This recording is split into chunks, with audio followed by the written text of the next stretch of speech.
So I went to bed around midnight last night, and there might have been 6 inches on the ground. And it's about 5 a.m. now, and there's definitely more than 5-6 inches on the ground.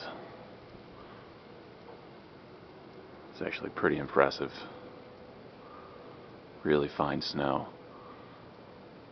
But, man, thunder and lightning been going on for like the last hour. Don't know if I've ever seen that before.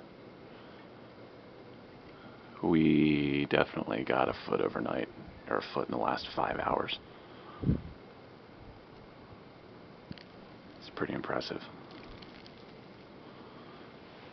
I had actually shoveled all of this completely clear. Gotta be a foot down there. Good times.